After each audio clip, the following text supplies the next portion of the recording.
Quand la diaspora entreprend au Mali, tel était le sujet d'échange de l'Afterwork organisé par Donilab ce 16 juin 2022. Comment entreprendre? Comment se faire accompagner? Quelles sont les opportunités à saisir?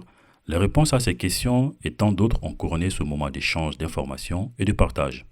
Tidjane Bal, directeur de Donilab, a fait le premier point pour donner quelques éléments de réponse à ces questions à travers le programme d'accompagnement que Donilab propose. On va commencer tout de suite pour éviter d'être court et après, bien sûr, après les festivités, après tout ça, on pourra aller prendre un verre, un bon jus de bissap et des bonnes pastelles sénégalaises et maliennes offertes par un partenaire. Donc Donilab, nous sommes la première structure d'accompagnement à l'entrepreneuriat innovant au Mali. On existe depuis 2015. Donc notre mission est de créer et d'exécuter des programmes d'accompagnement destinés à soutenir des entreprises, qu'elles soient au stade de démarrage ou au stade de croissance. Donc nous avons une panoplie de services, parmi lesquels on a un programme d'accélération, à travers lesquels on aide les entreprises à définir une stratégie de croissance, à accéder au financement, mais aussi à accéder à des réseaux de partenaires et d'experts, de mentors. On a un pôle expertise qu'on a lancé il y a moins d'1 an, en fait, qui a pour objet le design des programmes et de projets sur mesure. On fait aussi des études de conseil pour différents partenaires et bailleurs au Mali et au-delà. On a un espace de coworking. Je vais plus présenter c'est quoi un espace de coworking. On a un Fab Lab qui fait notre valeur ajoutée au Mali, qui est un espace de prototypage, un laboratoire de robotique. Alors, Donilab, au plus près des populations locales, en plus de Bamako, nous avons décidé d'aller dans d'autres régions du Mali pour être plus proche de ces populations locales, mais aussi pour apporter plus d'opportunités aux zones décentralisées. Parce qu'on se rend compte que toutes les opportunités appartiennent aux jeunes de Bamako et il n'y a rien pratiquement pour ceux qui sont dans les régions. Le programme présenté par le directeur a suscité un grand engouement dans la salle. Un certain nombre de questions a été posé par les participants. Qu'est-ce que vous faites pour faire connaître le travail que vous faites et pour valoriser surtout les résultats? Parce que c'est important quand on fait un travail de cette envergure-là, de communiquer là-dessus, mais suffisamment bien pour que tout le monde puisse avoir accès aux données. Et voilà, ça aurait même pu répondre à beaucoup de questions posées ici si vous étiez vraiment connu. Maintenant, quelle est la stratégie de communication que vous comptez mettre en place pour pallier, pour moi, à ces déficits-là? Parce que pour moi, c'est un déficit, hein. C'est pas négatif, mais c'est juste quelque chose qu'on peut travailler, quoi. Alors, M. Diallo, je suis d'accord avec vous.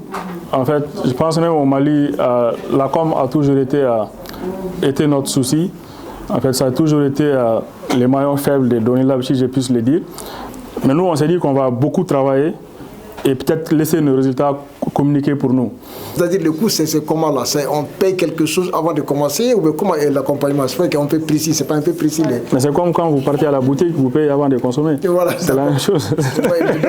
Il y a un prix à chaque accompagnement? Oui, non, il y a un coût en fait. Vous pouvez payer en plusieurs étapes, en fait, pas en une seule fois. D'accord. Mais il faut quand même payer avant de commencer. Okay. Il y a une différence entre le coût du Mali et le coût de la France ou pas? Par exemple, si c'est le même coût, si c'est un accompagnement qui continue jusqu'au... Non, ça continue. Non, il n'y a pas de différence. C'est le coût, quoi. Non, il n'y a pas de différence. En fait, depuis en France, on vous dit combien ça coûte ici et combien ça coûte au Mali. D'accord, ok. Ça veut dire que les gens... Meet Africa, l'un des partenaires de Donilab, y est aussi présent. La deuxième partie des échanges a été assurée par la chef de projet du dit programme. On accueille, s'il vous plaît, mesdames et messieurs, Habiba Hadi, donc chef de projet de Meet Africa. Donc c'est un autre dispositif très intéressant que vous avez certainement entendu parler. Et donc elle est là aujourd'hui pour présenter donc ce beau projet auquel vous allez pouvoir postuler. Donc je vous en prie. Merci. Donc moi je suis chef de projet de Meet Africa chez Expertise France. Donc c'est un programme qui est né en 2016. Avec une phase pilote et dans lequel il y avait déjà le Mali. Donc on avait 5 autres pays déjà. Et on avait pour objectif d'accompagner les entrepreneurs de la diaspora à créer des entreprises dans leur pays d'origine. 10 projets de la diaspora malienne ont été déjà accompagnés par le programme Meet Africa 1. Pour cette deuxième édition, Donilab aura la responsabilité d'accompagner intégralement les porteurs de projets. Pour le Mali, on a 10 porteurs de projets, enfin 10 projets plutôt, qui sont déjà accompagnés. Ils ont été accompagnés par Bondinov, qui sont aussi parmi nous. Et la poursuite de l'accompagnement se fait par Donilab au Mali. Et la deuxième cohorte va être totalement accompagnée par Donilab en France et au Mali. Donc tout ce que disait tout à l'heure Tidjane, c'est nous qui le prenons en charge. C'est un accompagnement qui a une valeur de 7 000 € par entrepreneur. Et dedans, vous avez de l'accompagnement collectif individuel, du coaching, de la mise en réseau, l'invitation à des événements que nous on va financer également, sponsoriser, et accès sur condition à un financement qui vous permettra de développer votre entreprise. Donc je disais merci pour la présentation. Donc j'ai une question par rapport au financement dont vous avez parlé. Est-ce que c'est de la subvention ou du prêt? Ok, c'est de la subvention. Ok. Par contre, ne venez pas si vous venez que pour le financement. Non, mais sérieusement, parce qu'on est aussi convaincu qu'en tant qu'entrepreneur, quand votre business model il est bon et que vous avez compris votre cible, les besoins de votre clientèle, le financement il va venir tout seul. Est-ce qu'il y a des dispositifs qui sont prévus, parce que je vois que vous cherchez quelqu'un pour le Mali, etc. Est-ce qu'il y a des dispositifs qui sont prévus pour les plus anciens, on va dire? Merci, ravi de te retrouver. En fait, et alors, il n'a pas bien précisé parce qu'en fait, il est alumni de Meet Africa 1 en 2016. Et donc maintenant, c'est une boîte qui a une dizaine d'employés, je crois, qui s'est bien développée. Alors, pour les alumni, le financement est aussi, vous êtes aussi éligible au financement parce qu'on n'avait pas dans la première phase, donc ça c'est quelque chose qu'on va mettre en place. Et pour les plus anciens, je sais pourquoi tu me poses cette question. En fait, on va vous orienter plutôt vers d'autres dispositifs. Donc on a par exemple le Pass Africa qui va prendre le relais et la plateforme qu'on est en train de mettre en place. Alors on a sous-traité, mais on est en train de mettre en place cette plateforme. Elle va vous répertorier l'ensemble des dispositifs d'appui à l'entrepreneuriat et à la diaspora, et dans lequel vous allez pouvoir trouver justement l'orientation.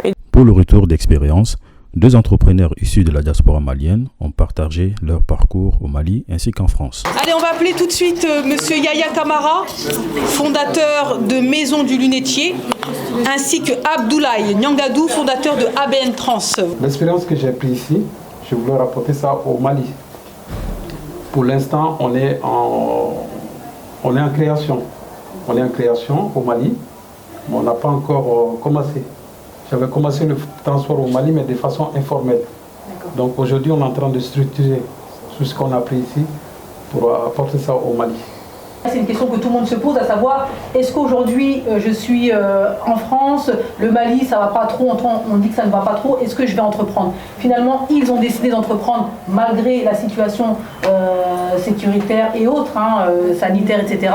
Ils ont décidé d'entreprendre. Finalement, quel a été le déclic? Est-ce que vous avez eu peur avant de sauter le pas? Vous vous êtes dit, est-ce que c'est le bon moment? Est-ce que c'est le bon pays? Est-ce que vous avez eu toutes ces questions avant d'y aller? Moi, je ne me suis jamais posé la question de si c'est le bon pays parce que je suis d'origine malienne. Et donc, c'était comme c'est la guerre, c'était une zone rouge, on ne pouvait plus y aller. Et avec les jeunes et les financements du ministère des Affaires étrangères, elles étaient gelées.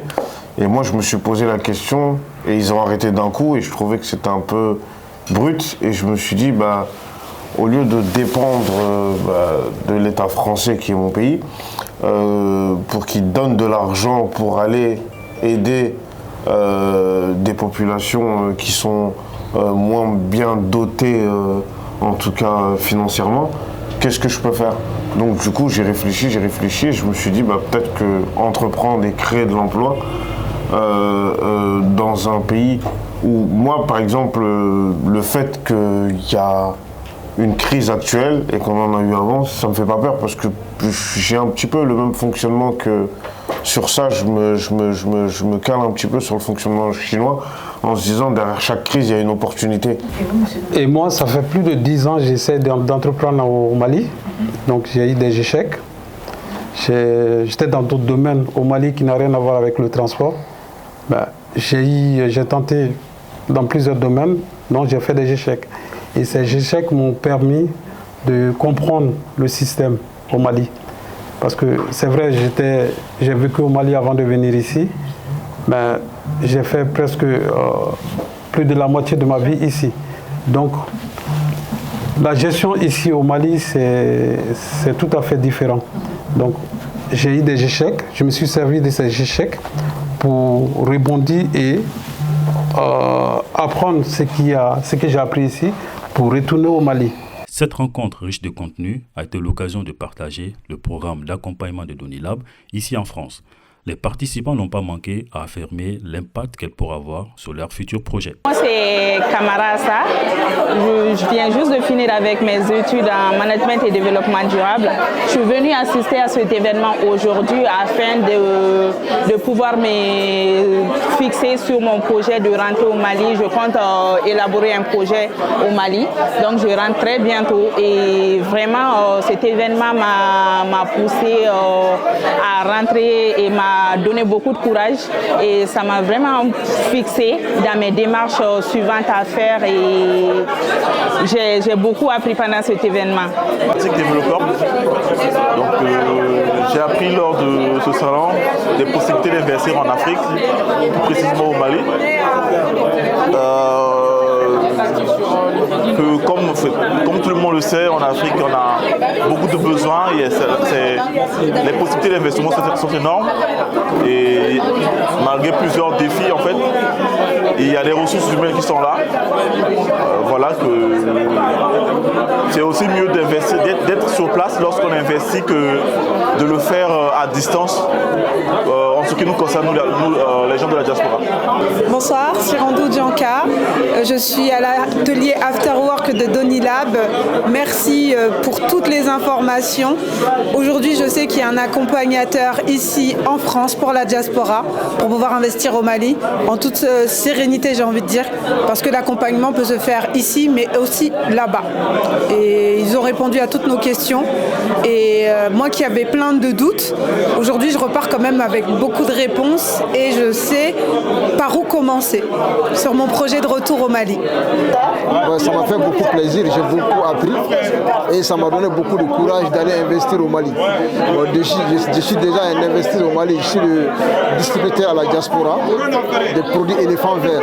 Donc j'ai une boutique déjà à Diboli et on vend des engrais verts au Mali, des engrais éléphants verts au Mali. Donc je sais comment investir en Afrique et surtout au Mali et puis je suis très content. Ça m'a beaucoup rapporté beaucoup de choses et je demande à tout le monde d'avoir le courage et d'être vraiment persévérant et investir au Mali, c'est dans l'avenir aujourd'hui. Mamadou Komé, donc je suis beaucoup de casquettes, je suis président de l'association agricole Inagrim, je suis ingénieur agronome de formation, je suis consultant en agriculture pour la diaspora. Bon, l'événement était vraiment très intéressant. On a appris beaucoup de choses sur l'entrepreneuriat au Mali, puisque les gens aspirent à aller entreprendre au Mali. Donc il fallait vraiment être là pour apprendre, pour avoir des informations utiles et qui puissent vraiment te préparer donc, à l'entrepreneuriat au Mali. En tout cas, vraiment, c'était très intéressant. Et moi, j'ai beaucoup apprécié. Et Donilab, vraiment, c'est un équivalent très sérieux pour les avoir déjà côtoyés, puisqu'ils m'ont suivi déjà. Donc bonjour, moi je suis Mariam Konaté, je suis consultante finance. J'ai trouvé l'événement très intéressant parce que c'était l'occasion de rencontrer des entrepreneurs et aussi de découvrir Donilab, ce qu'ils font à la fois au Mali et en France. Également de découvrir d'autres opportunités et de rencontrer aussi du monde. Donc voilà, je suis très contente d'avoir participé à l'événement.